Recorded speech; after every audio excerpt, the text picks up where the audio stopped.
অনেক দিন পরে আমরা বাড়ির সবাই মিলে প্ল্যান করলাম যে কোথাও ঘুরতে যাব।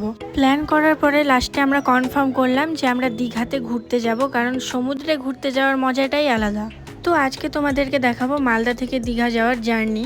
আমরা গৌড় এক্সপ্রেসে করে প্রথমে যাব ব্যান্ডেলে, আর গৌড় এক্সপ্রেস ছাড়ার সময় হচ্ছে মালদাতে 9:30, তাই আমরা 9টার দিকেই বাড়ি থেকে বেরিয়ে পড়েছিলাম স্টেশনে যাওয়ার জন্য। তবে আমার বাবা কিছু কাজের কারণে আমাদের সাথে যেতে পারেনি, কিন্তু আমাদেরকে প্ল্যাটফর্মে আগাতে এসেছিল। শুধু আমার বাবা নয়, আমার জেঠি, একটা বোনু, আমার মামা, এরা সবাই আমাদেরকে আগাতে এসেছিল স্টেশনে আসার পরে আমরা কিছু চিপস, কুরকুরে আর বিস্কিট কিনে নিয়েছিলাম ট্রেনে উঠে খাওয়ার জন্য। সবাই সবার বাড়ি থেকে খাবার নিয়ে এসেছিল, তবুও আমরা এগুলো কিনেছিলাম। আর এদিকে দেখো তোমরা যে আমার বাবা কফি খাচ্ছে।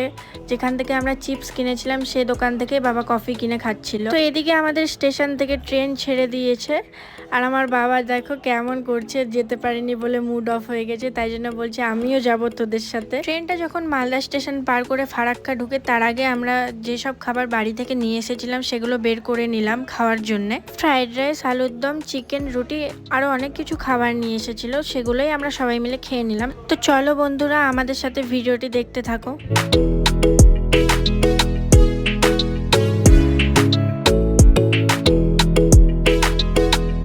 অনেকটা পথ চলার পরে আমরা এসে নেমে গেলাম। তখন বাজে রাত 3টা, পাক্কা 3টার দিকে গাড়ি ব্যান্ডেলে ঢুকে, আর আমরা সবাই ব্যান্ডেলে নেমে যাই, কারণ আমাদেরকে ব্যান্ডেল থেকে ট্রেন ধরে যেতে হবে হাওড়া স্টেশনে। কিছু সময় ব্যান্ডেলে কাটানোর পর আমরা সবাই মিলে চা খেয়ে নিই, কারণ আমাদের প্রচন্ড ঘুম পাচ্ছিল। চা খাওয়ার পরে লোকাল ট্রেনটা চলে আসলো 7 নম্বর স্টেশনে, আর সেখান থেকে আমরা লোকাল ট্রেনে উঠে যাই। অত ভোরবেলা পুরো ট্রেনটাই ফাঁকা ছিল, আর আমরা লেডিসে উঠেছিলাম, আমার দাদারা পাশের বগিতে উঠেছিল। লোকাল ট্রেনে ওঠার পর খুব টায়ার্ড ফিল হচ্ছিল আর ঘুম পাচ্ছিল, কারণ সারা রাত আমার ঘুম হয়নি, কিন্তু কিচ্ছু করার নাই, কারণ আমাদেরকে হাওড়া স্টেশনে যেতে হবে। হাওড়া স্টেশনে নামার পর আমরা শুনতে পাই যে ট্রেনে করে আমরা দীঘাতে যাব সেই ট্রেনটা 2 ঘন্টা প্রায় লেট হবে। তো আমরা 2 ঘন্টা ধরে কি করব ভেবে না পেয়ে তখন একটু স্টেশনটা ঘুরে নিলাম। ঘুরার পরে দেখলাম যে সেখানে অনেক রকম দোকান আছে, সেগুলো দেখার পরে আমরা চলে গেলাম সোজা ওয়েটিং রুমে গিয়ে আমরা একটু রেস্ট করে নিলাম, কারণ সারা রাত জার্নিং এর পরে প্রচন্ড টায়ার্ড হয়ে গেছিলাম আমরা। আর ওয়েটিং রুমের পাশেই দেখো যে পুরো হাওড়া ব্রিজটা দেখা যাচ্ছে, তো আমরা ওখানে গিয়ে কয়েকটা ফটো ক্লিক করে নিয়েছিলাম আর ভিডিও বানিয়েছিলাম। ভোরবেলা জায়গাটা দেখতে একদম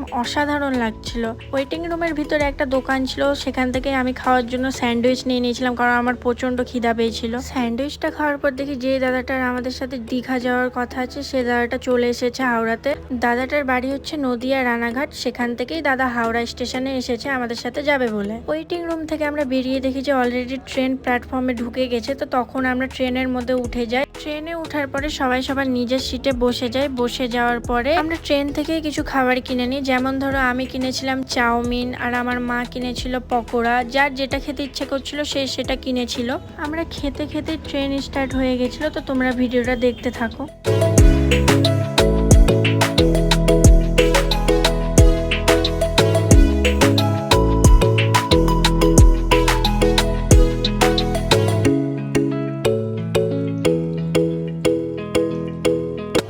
ফাইনালি দীঘা স্টেশনে পৌঁছালাম আর সেখানে নেমে গেলাম।